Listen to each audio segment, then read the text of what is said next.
আমার কর্মী যদি আপনার বাসায় গিয়ে চাঁদাবাজি করে, আমি এমপি হওয়ার পরেও তাকে চোরানোর জন্য থানায় যাব না ইনশাআল্লাহ।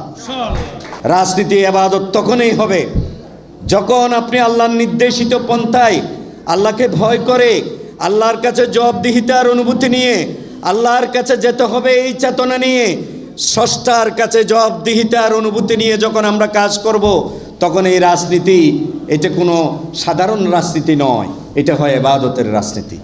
এজন্য আমাদের সকাল থেকে সন্ধ্যা, রাত থেকে ফজর, প্রত্যেকটি সময় ইবাদতের মধ্যে আল্লাহ পরিগণিত করেন। আসুন আমরা রাজনীতিকে ইবাদত হিসেবে নিই।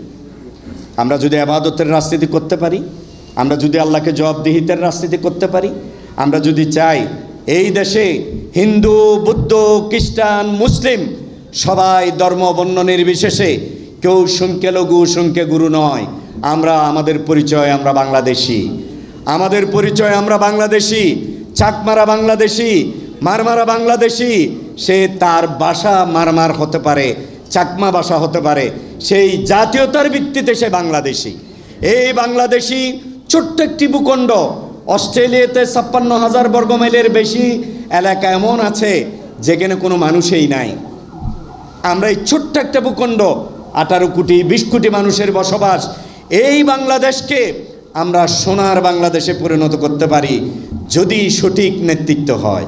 আগামী নির্বাচনে যারা চাঁদাবাজদেরকে পৃষ্ঠপোষকতা দেয়, যারা সন্ত্রাসকে পৃষ্ঠপোষকতা দেয়, যারা পুলিশকে থানায় গিয়ে এটা আমার কর্মী বলে অন্যায় করেছে এরপরও ছেড়ে দিতে বলে, তাদের পক্ষে আমরা নেব না ইনশাআল্লাহ। পারবো তো তাদের পক্ষে না নেওয়া? পারবো তো ইনশাআল্লাহ? আমরা তাদের পক্ষে নেব না। আমার কর্মী যদি আপনার বাসায় গিয়ে চাঁদাবাজি করে, আমি এমপি হওয়ার পরেও তাকে চোরানোর জন্য থানায় যাব না ইনশাআল্লাহ।